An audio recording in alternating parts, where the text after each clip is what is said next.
09:18 hours, we had a report of a shooting that came out. At 09:20 hours, one of our deputies was close to the location, arrived on scene. I'm sorry, at 09:16 hours, and then at 09:20 hours, he engaged the suspect. Basically what we have is we have a domestic dispute. Husband and wife were brought here along with their kids by a Lyft driver. The kids went on into school. We have witnesses telling us that the male suspect shot the female in the chest.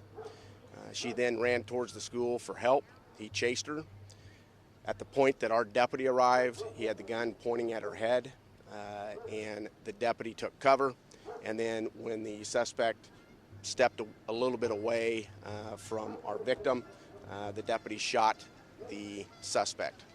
The deputy went up to take him into custody.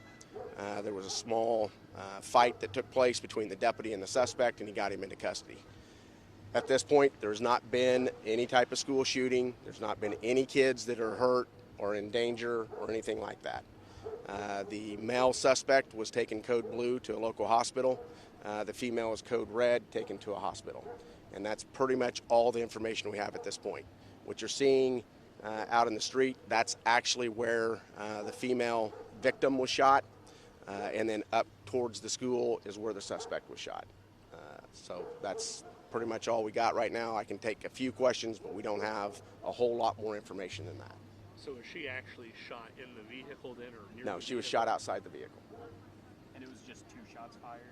One from the suspect and then the other from the... I don't know exactly how many shots have been fired by the suspect. I know our deputy has fired 2 rounds. I guess, do you know if there was like any other law enforcement present at the school this morning or anything like No. that? You have kids across the country already nervous to go to school with how many threats we receive daily. What would your message be to parents to send their kids back to school the next day?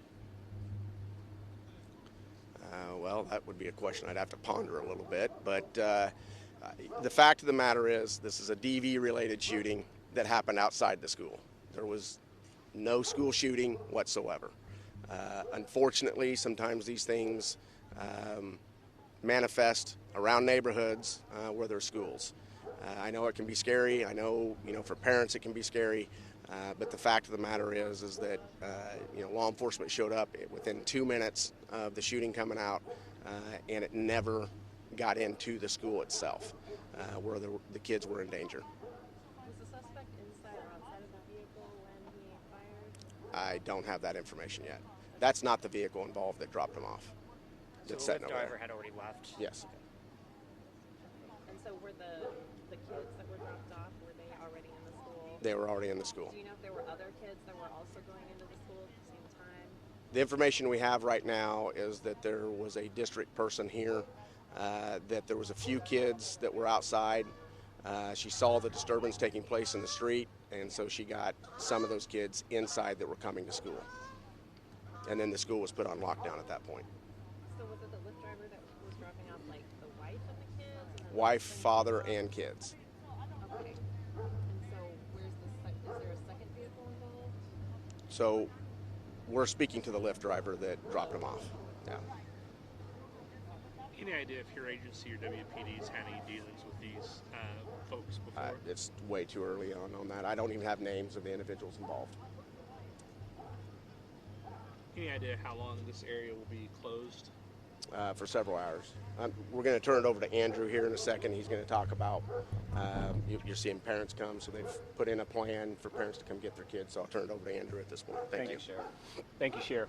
So right now, we have parent reunification and pickup where parents, if they choose to want to come to the school, to pick their child up. Parents can park at 45th Street West and walk down. Make sure they bring their identification.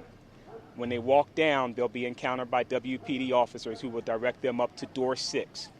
Once they get up to door 6, they will have to show their identification to the school officials on scene, who will then retrieve the parent's child and allow that parent to take their child home. We're asking all parents to just please follow directions of the officers and the sheriff's deputies that are out here on scene as we work to try and resolve this incident. But we want them to follow instructions of the officers directing them to the school. to pick up their child safely and then leave the school safely as well. So again, parents can park on West 45th Street West, walk down or drive down. Officers will direct them where they can stop. They will then walk up to door 6, where they will be able to pick up their child and then be escorted back out the same way that they came in. All right? Thank you very much. Can you get your name? I'm Andrew Ford, the Public Information Officer of Wichita Police Department. Thanks, Jim. Thank you.